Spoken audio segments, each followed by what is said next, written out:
stretch? Okay. Okay. Felt like I couldn't use one. Years ago, I was sitting in my psychiatrist's waiting room in Dallas on a hot, muggy afternoon. I said hello to his receptionist, Kathleen, who happened to be his wife. She was your quintessential version of a 1980s Texas woman.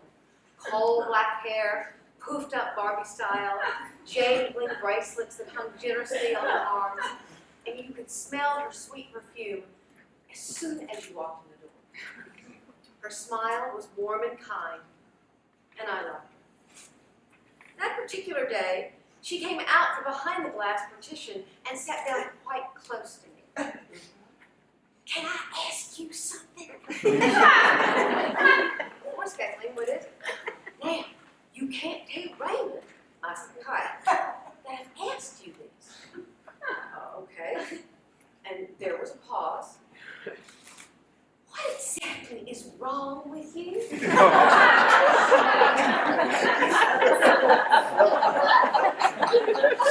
was right. Raymond would have killed her. I told her that I had panic attacks. She nodded her head and looked sort of sad.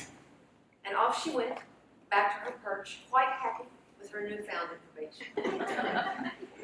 I also could have told her that I'd had anorexia in college, and that I'd become clinically depressed not long after my first marriage ended.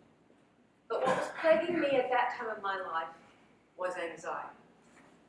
It started when I was in my late 20s. I was working as a jingle singer by day, singing radio and TV commercials. By night, I sang jazz in various hotels and nightclubs. My personal life was chaotic, but I was doing my best to hide that fact from those who loved me because I was ashamed. I'd gone home to sing at my local church, something I'd done hundreds of times before. As I took my first breath, my body started shaking, gently at first, and then violently. My heart was pounding, sweat was beginning to roll down my legs. Choir members actually reached out their hands to hold me. They were afraid I was going to fall. I was mortified. I barely got through the song and left the church, frightened and confused. Yet it was several years afterward before I sought treatment. I didn't want to believe that I had a mental illness. So I tried to hide it from myself, and certainly from others. For you see, when I'd been anorexic, I told myself I was just thin. When I'd become depressed, I'd rationalize that I'd made a terrible mistake and was simply unhappy. But anxiety was invading my life. Interestingly, I didn't mind so much the anxiety.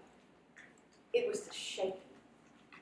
I hated that my anxiety, my vulnerability, shook. So I was in Raymond's office to get rid of it.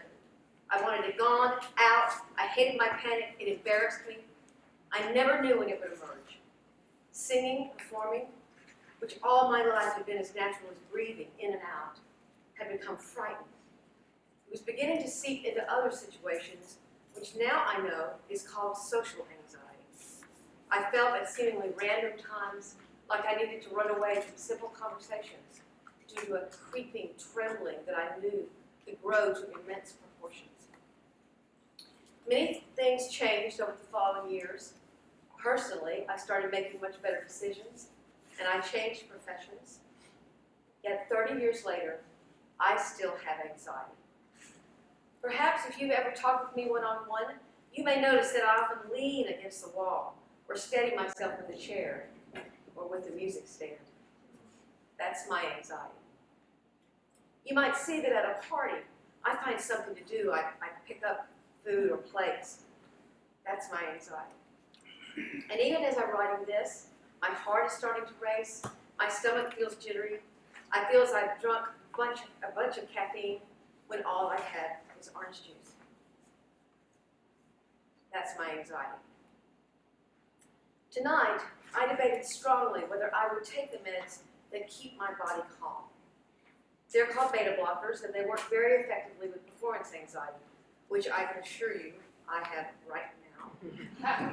You would see me far differently, a bit like seeing Michael J. Fox without his meds for Parkinson's. But I decided my message was more important than the perhaps dramatic show that might go on if I was medicationless. I've seen therapists for my anxiety, including Raymond. I understand the source.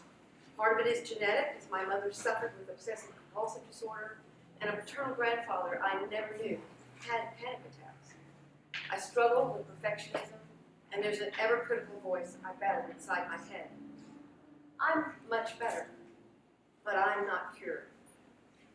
In fact, 2 years ago, I experienced the worst panic attack of my entire life.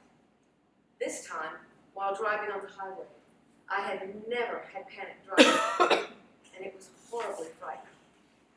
It was as if I developed a new strain of my illness with no immunity to its devastation.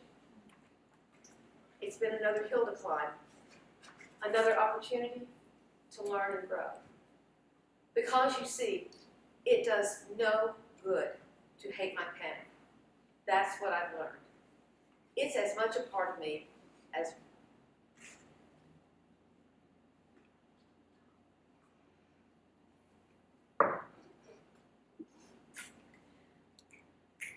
keep going.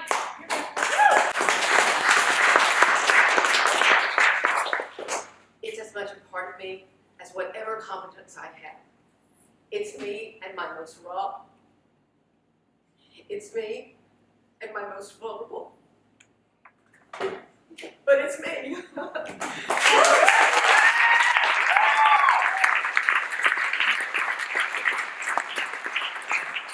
me whether I like it or not. So my message is this. If you love someone with mental illness, love them for all of who they are, both their vulnerability and their strength. If you have a mental illness, understand that it doesn't define you. If you suspect someone has a mental illness, reach out to them. Don't allow preconceptions to prevent you from asking questions and trying to understand. I have a mental illness. I'm not always in control of where my mind and heart can travel, but if I accept myself, I can learn to lean into that vulnerability. I still struggle with body image, but I'm not anorexic. I get down from time to time, but I'm not depressed. My anxiety, we remain on a journey together. Thank you.